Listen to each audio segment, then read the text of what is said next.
Patrick White was Australia's first and only Nobel Prize winner in literature. He is one of the most important writers of the 20th century. His novels are known for their deep psychological insights, spiritual themes, and vivid descriptions of the Australian landscape. With rich symbolism and poetic language, his stories often challenge social norms and explore the struggles of human existence. Though highly respected worldwide, his work was sometimes controversial in Australia. Patrick White was born on May 28, 1912, in London to Australian parents. Soon after, his family moved back to Sydney.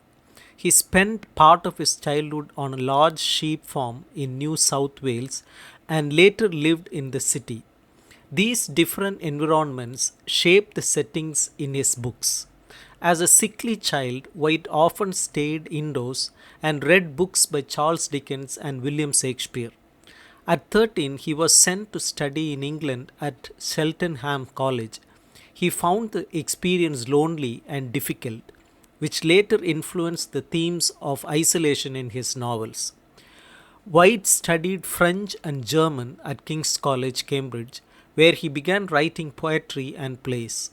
His time in Europe gave him a broader perspective on literature and culture, shaping his modernist style. It was also during this period he accepted his homosexuality, a theme that appears subtly in some of his later works.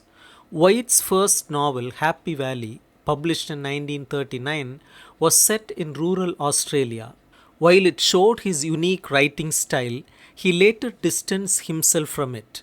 His next books, The Living and the Dead, published in 1941, and The Aunt's Story, published in 1948, experimented with stream of consciousness writing and explored deep existential themes. The Aunt's Story marked an important step in his growth as a writer. World War II put his writing career on hold. White joined the Royal Air Force as an intelligence officer, serving in North Africa and Greece. The war exposed him to both the best and worst of humanity, which deepened the philosophical ideas in his books. After the war, he settled in London with his lifelong partner, Greek army officer Manoli Lakari. Their relationship provided him with emotional and intellectual support throughout his life. White's major works, The Tree of Man, published in 1955, tells the story of Stan Parker, a simple farmer trying to find meaning in both the small routines of life and its larger mysteries. Through Stan's experiences, White explores deep questions about faith and human relationships. While Australians initially overlooked this novel, it gained international recognition and helped White become famous. Was, published in 1957, is often considered White's greatest work. Was is based on the real life German explorer Ludwig Leckart. The novel follows Johann Ulrich Was on his doomed 1845 journey into the Australian outback.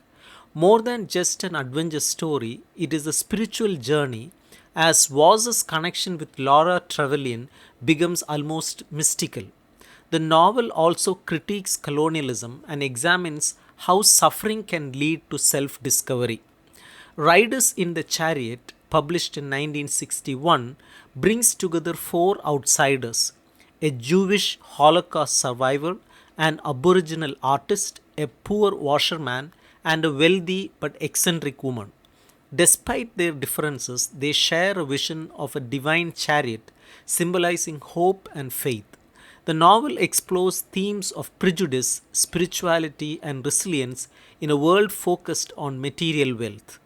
The Solid Mandala, published in 1966, revolves around twin brothers, Arthur and Waldo Brown, who represent two contrasting personalities. Arthur, with his quiet and spiritual nature, contrasts sharply with Waldo, who is bitter and arrogant. The novel explores themes of loneliness, the search for meaning, and finding the sacred in everyday life. The Vivisector, published in 1970, is a bold and controversial novel. The Vivisector follows artist Hertel Duffield, whose obsession with his craft makes him emotionally detached from others. The novel raises questions about the sacrifices artists make and whether creativity justifies cruelty. Some readers saw it as White's most personal work, as it seemed to reflect his own struggles as a writer. The Eye of the Storm was published in 1973 on the year White won Nobel Prize. This novel tells the story of Elizabeth Hunter, a wealthy but dying woman whose children are more interested in her money than in caring for her. Based partly on White's own mother, the novel is a sharp critique of greed and selfishness, while also reflecting on aging and death. Patrick White's books often focus on loneliness, the search for meaning, and the hypocrisy of society. His characters are usually outsiders or visionaries struggling against harsh environments.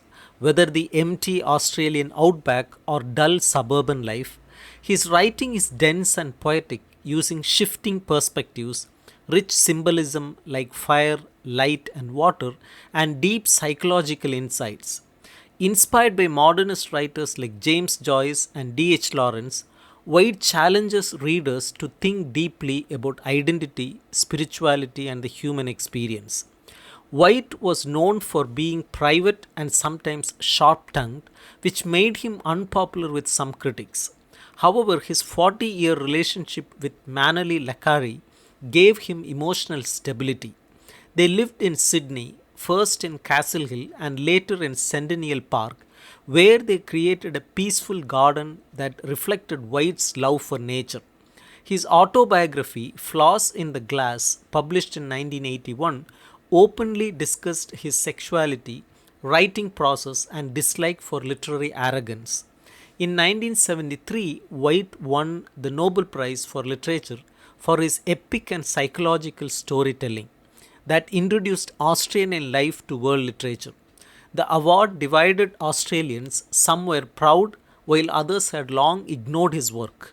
He used his fame to support environmental and indigenous rights, showing his growing concern for social justice. His later works, like A Fringe of Leaves, published in 1976, tells the story of a woman surviving a shipwreck, and plays like The Season at Sarsaparilla, published in 1962, showed his ability to write across different genres. He rejected a knighthood in 1973, criticizing nationalism and materialism.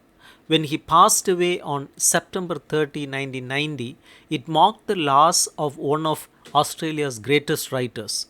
However, his influence continues inspiring authors like Thomas Keneally and Peter Carey.